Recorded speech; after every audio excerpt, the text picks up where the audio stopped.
모든 연인 간의 관계는 결국에 10중 8구는 양쪽의 잘못이거든. 완벽하게 잘한 연애는 없으니까. 내 잘못도 있는 거고 상대방 잘못도 있는 거고.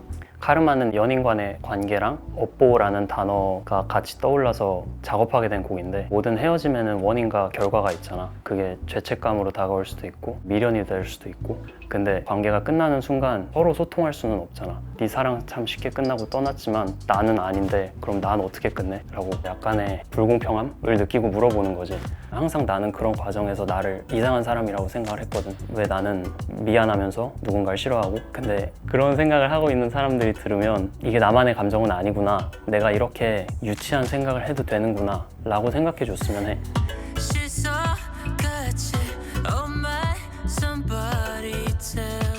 딱 10년 하면 무언가의 전문가가 된다고 하잖아. 그러면 대학생으로서 무언가를 하면 준 전문가가 돼서 졸업을 하겠다라고 생각을 해서 20살, 21살을 그걸 찾는데 혈안이 되어 있었어.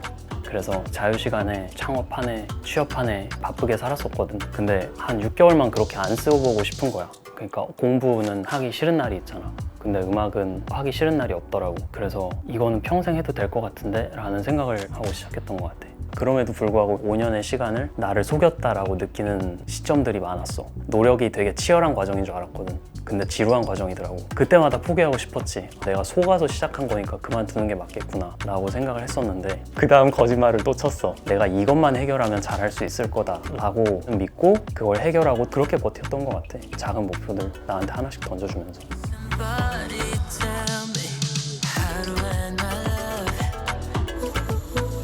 사실 어린 왕자를 그리라고 하면 거의 모든 사람이 그릴 수 있잖아. 근데 나한테는 데미안도 되게 비슷한 도상이라고 생각했어. 데미안 하면은 애도 아니고 어른도 아닌 뭔가 순수하면서도 발칙할 것 같고, 그리고 모두 대문자로 써놨잖아. 팝적으로 썼다고 생각을 하거든. 고전소설 같이 어려우면서도 결국 팝적에게는 쉬운 얘기를 하는 사람이고 싶은 거지. 그래서 그냥 가볍게 아는 아티스트여도 너무 좋아. 근데 나한테 좀 더 가까워지고 싶은 사람들은 얘가 조금 더 많은 얘기를 하고 싶은 거구나 라는 걸 탐험할 수 있는 요소가 많은 아티스트였으면 좋겠어. 나는 데미안이야.